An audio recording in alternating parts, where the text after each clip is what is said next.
Oustas Ahmad Abdallah, qu'Allah vous récompense et merci de parler ouvertement comme ça de la vie sentimentale sur ces plateaux. Certainement, les gens vont rester bouche bée à la maison. C'est souvent inédit que de parler comme ça ouvertement de la vie sentimentale, mais ça fait partie de l'islam. Je suis sûr qu'au moins nos deux époux seront contentes aujourd'hui parce que vous allez, n'est-ce pas, nous leur disons que nous les aimons. Ça, vous êtes d'accord avec moi. Et au-delà de ce thème aussi, j'ai oublié de mentionner tout à l'heure un aspect important. C'est le fait que le prophète sallallahu alayhi wa sallam, il mangeait aussi avec ses épouses. Il mangeait avec ses épouses. Une fois, nous, on a vu dans un village où une femme est en train de manger, son mari a fait assalamu alaikum, elle a pris le repas, elle a fui. Pourquoi? Parce qu'elle a honte de manger devant son mari, subhanallah. Ça veut dire qu'elle ne suit pas l'islam. Elle suit une tradition qu'elle seule connaît. Mais pour l'islam, une femme peut manger avec son mari et le mari peut même prendre la nourriture avec ses doigts et mettre dans la bouche, n'est-ce pas, de son épouse, et ainsi de suite. Oustas, nous allons donc quitter de la vie du prophète Mohammed sallallahu alayhi wa sallam pour la vie de ses compagnons bien guidés qui restent et deviennent aussi des modèles pour toute la communauté mohammedienne. Oustas, est-ce qu'on peut relever quelques caractères romantiques entre guillemets dans la vie des compagnons aussi? Oui, alhamdulillah, les compagnons sont en quelque sorte les meilleurs élèves du prophète Mohammed sallallahu alayhi wa sallam. Ça ne pouvait pas en être autrement. Mais avant d'arriver au niveau des compagnons, permettez-moi de donner un petit exemple qui un peu sort de l'ordinaire. C'est l'exemple de Suleiman alayhi salam, le prophète Suleiman. Le prophète Suleiman, vous savez, Allah lui a donné la possibilité de parler avec les oiseaux. Alors une fois, il était, n'est-ce pas, en train de se promener et il constate, n'est-ce pas, deux oiseaux amoureux.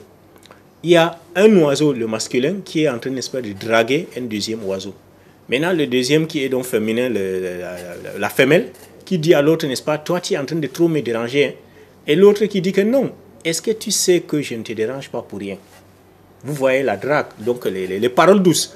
Maintenant, l'oiseau masculin dit donc à l'oiseau féminin que mais si je suis en train de te draguer là, c'est pour que nous ayons une union et peut-être qu'on va féconder une créature qui va, n'est-ce pas, glorifier le Seigneur de l'univers. Ça, c'est un de mes objectifs. Et maintenant, tombons donc au niveau des Sahab. Omar ibn al-Khattab. Peut-être il faut d'abord s'arrêter là. Hein. Comment est-ce que Suleiman a donc compris le langage des animaux? Il faut peut-être rappeler qu'à cette époque-là, il y avait donc une espèce de communication entre cette communication et les hommes. Et les hommes, lui, il comprenait, puisque c'est Allah lui a donné, n'est-ce pas, comment on peut appeler ça, un royaume que personne ne peut avoir dans ce monde. Maintenant, si on prend donc le cas de Omar ibn al-Khattab, on dit que c'est quelqu'un qui, malgré que dehors, on le sentait qui était un peu fort, un peu sévère avec les gens, en tout cas d'après ce que les observateurs voient, mais à la maison, il était très doux. Très doux. Une fois, quelqu'un a eu des problèmes avec son épouse, il a couru pour aller trouver Omar ibn Khattab pour présenter les problèmes. Et il trouve que Omar ibn Khattab est presque à genoux. Il a arrêté, n'est-ce pas, la main de sa femme, en train, n'est-ce pas, de présenter les excuses. C'est là où le monsieur a dit, mais donc, même Amir al-Mouminin, il est dans cette situation. Et il y a une autre histoire aussi que je m'en voudrais si je ne vous racontais pas ça. Omar ibn Khattab, Muaz, est la femme qui est venue, n'est-ce pas, se plaindre du manque de romantisme de son époux. Vous me suivez très bien. Donc, dans la vie des compagnons, quand une femme ne reçoit pas suffisamment de sentiments, elle vient réclamer. Cette femme est venue donc dans la Majlisa de Omar ibn Khattab. Elle a dit, mon mari passe tout son temps à prier et à jeûner. Omar ibn Khattab a dit, subhanallah, alhamdulillah, gloire à Dieu qui a fait que dans ma communauté, il y ait des hommes comme ça. La femme a répété sa plainte. Que mon mari passe le temps à prier et à jeûner. Omar ibn Khattab a dit, subhanallah, alhamdulillah, que je remercie Allah qui a fait que dans ma communauté, il y a des gens comme ça. C'est là où Muaz a dit, Amir al-Mouminin, permets-moi. J'ai l'impression que tu n'as pas compris le problème de la femme. Omar ibn Khattab a dit, ah bon? Toi, tu as compris, il a dit oui. Moi, j'ai l'impression que la femme se plaint que son mari ne lui donne pas son droit à l'affection, son droit au romantisme, son droit, n'est-ce pas, à la vie conjugale, son droit, n'est-ce pas, au sentiment, à la vie sexuelle, et ainsi de suite. C'est ça que moi, j'ai compris d'après moi. Omar Khattab a dit, vraiment, tu m'as épaté. Comme toi, tu as très bien compris, jugez alors entre les deux. C'est là où Moaz a dit que bon, comme le monsieur, il aime tellement adorer Dieu pendant tous ses jours, on va supposer qu'il a 4 femmes. Et s'il a 4 femmes, ça veut dire qu'il devait avoir une nuit pour chaque femme. Maintenant, comme il aime trop adorer Dieu, il va adorer pendant 3 nuits. Et maintenant, la 4e nuit, il va réserver ça, n'est-ce pas, à son épouse. Omar ibn Khattab a dit que vraiment, tu m'as épaté. Non seulement la façon dont tu as compris le problème, mais aussi la façon que tu as résolu. À partir d'aujourd'hui, je te nomme gouverneur pour que tu sois juge, n'est-ce pas, quelque part. Vous voyez donc, autant de sahab, quand une femme ne reçoit pas suffisamment d'affection, suffisamment de sentiments, suffisamment de romantisme, elle vient même réclamer au vu et au su de tout le monde. Donc ce n'est pas une honte. Donc il ne faut pas que si votre fille ou bien votre soeur ou bien une épouse vient trouver, n'est-ce pas, les savants ou les ulamas en leur disant que vraiment mon mari m'abandonne et ils disent que il faut nous laisser. Non, ils doivent prendre ça au sérieux parce que c'est son droit. Parce que sinon, elle risque d'aller vers l'infidélité. Merci, Oustas Barakallahu Fik. Ceci est très important, surtout dans le contexte actuel où effectivement tout se sait, tout se voit à la télévision. Oustas, au-delà donc des compagnons, au-delà du prophète Muhammad sallallahu alayhi wa sallam, est-ce qu'on peut prendre un exemple dans les prédécesseurs pieux? Est-ce que ceux qui ont suivi les compagnons ou bien ceux qui ont suivi ceux-là qui ont suivi les compagnons sont aussi allés dans le même sens? Naturellement, ceux qui ont suivi les compagnons sont allés dans le même sens. Quand vous prenez, n'est-ce pas, ceux qui se sont mariés, naturellement, ils ont suffisamment démontré, n'est-ce pas, l'amour au sein de leur foyer. Si vous prenez, n'est-ce pas, nos 4 imams, que ce soit Imam Malik, Abu Hanifa et autres, c'est des gens, n'est-ce pas, que dans leur vie conjugale, n'est-ce pas, ils faisaient tous les efforts pour donner le droit que la femme, n'est-ce pas, mérite. Si tu prends le cas, n'est-ce pas, de Omar ibn Abdul Aziz, par exemple, il ne s'amusait pas, n'est-ce pas, avec le droit de ses épouses. Quand la femme réclame son droit, n'est-ce pas, il la lui donne. Et il leur adressait, n'est-ce pas, des paroles douces, il les regardait, il les cajolait, il les faisait, n'est-ce pas, de très bonnes choses. Donc, les exemples sont vraiment nombreux. Il faut seulement qu'on rentre dans nos sources et qu'on essaie, n'est-ce pas, de copier pour qu'on n'ait pas de problème. Ce qu'on veut éviter pour le musulman, c'est les extrêmes. Barakallahu Fik, Oustas, peut-être la dernière question avant de prendre votre mot de fin.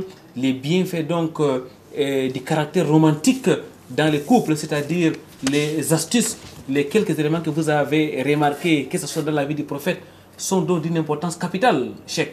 C'est d'une importance capitale dans la mesure où, au-delà de l'aspect, comme je vous disais tout à l'heure, le terme que j'ai utilisé, sentimentalo-spirituel, ça veut dire que tout acte affectif que vous posez a une valeur de récompense spirituelle. Donc, quelqu'un qui dit par exemple à son épouse que je t'aime, ça vaut récompense. Un homme qui regarde bien sa femme avec affection, ça vaut récompense. Un homme qui pose sa main sur sa femme pour la caresser, ça vaut récompense. Un homme qui embrasse sa femme, ça vaut récompense. Et puis, permettez-moi aussi de profiter de cette occasion pour dire, cher Mohamed Koiranga, qu'il faut que nous donnions également à nos sœurs, à nos filles, à nos mères, à nos tantes, leur dose d'affection dont elles ont besoin. Combien sont actuellement les hommes qui se permettent d'embrasser leurs sœurs, d'embrasser leurs tantes, d'embrasser leur mère, d'embrasser leurs filles? Le prophète sallallahu alayhi wa sallam, quand il allait chez Fatima, elle se levait, elle l'embrassait. Et elle allait le mettre, n'est-ce pas, assis là où elle était assise. Et quand elle venait chez lui, c'était la même chose.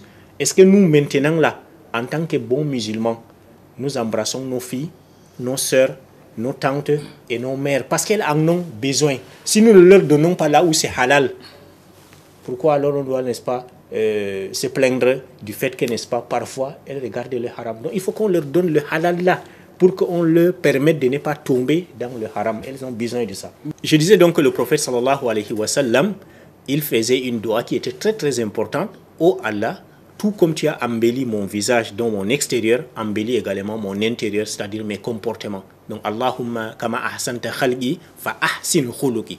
Allahumma kama ahsanta khalqi fa ahsin khuluqi. C'est très recommandé de lire ça, surtout quand on est en train de se mirer. Et comme nous connaissons nos jeunes dames qui aiment trop se mirer pour voir là où il y a, n'est-ce pas, des petits pépins là, elles essaient d'arranger leur visage. Au moment où vous voyez votre visage, vous trouvez que non, vous êtes vraiment belle, vous êtes jolie, vous êtes extraordinaire. Dites, n'est-ce pas, Allahumma kama ahsanta khalqi fa ahsin khuluqi.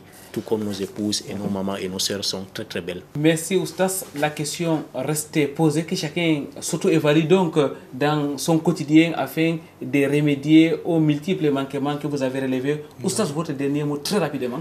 Mon dernier mot, comme nous sommes en février, et vous savez ce qui se passe souvent en février, que les jeunes musulmans, que ce soit les jeunes couples ou bien les gens qui sont mariés il y a très très longtemps, sachent que En islam, la démonstration de l'amour se fait, n'est-ce pas, tous les jours.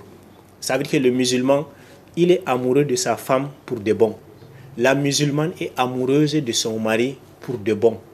Donc, et la démonstration de cet amour-là se fait tous les jours, matin, midi et soir, à travers également, n'est-ce pas, des actes pratiques, des actes physiques, des actes sentimentaux et également des actes spirituels comme les doigts.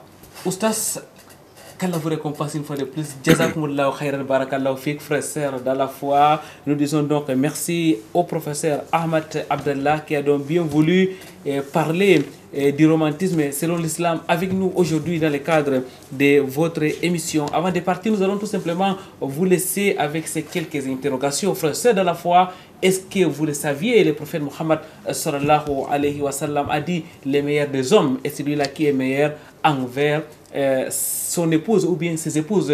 Est-ce que vous le saviez, frères et sœurs dans la foi, que le prophète Mohammed sallallahu alayhi wa sallam n'a jamais levé sa main pour frapper une femme? Est-ce que vous le saviez, frères et sœurs dans la foi, que le prophète Mohammed sallallahu alayhi wa sallam faisait des sorties avec ses femmes? Est-ce que vous le saviez, frères et sœurs dans la foi, que le messager d'Allah sallallahu alayhi wa sallam appelait sa Aïcha Eish? Est-ce que vous le saviez, frères et sœurs dans la foi, que le prophète Mohammed sallallahu alayhi wa sallam aidait donc ses épouses à couper les légumes? Frères dans la foi, est-ce que vous le saviez qu'il y avait une véritable complicité dans la vie du couple de notre prophète Mohammed sallallahu alayhi wa sallam, qui est donc notre exemple? Nous vous laissons donc méditer sur ces interrogations et nous vous donnons rendez-vous vendredi prochain, Inch'Allah. D'ici là, Watasimu bihablillahi jami'an wa la tafarraqu. Cramponnez-vous sur les câbles d'Allah et ne vous divisez point. Subhanakallahumma wa bihamdik nashhadu an la ilaha illa anta nastaghfiruka wa natubu ilaik. Wassalamu alaikum wa rahmatullahi wa barakatuh.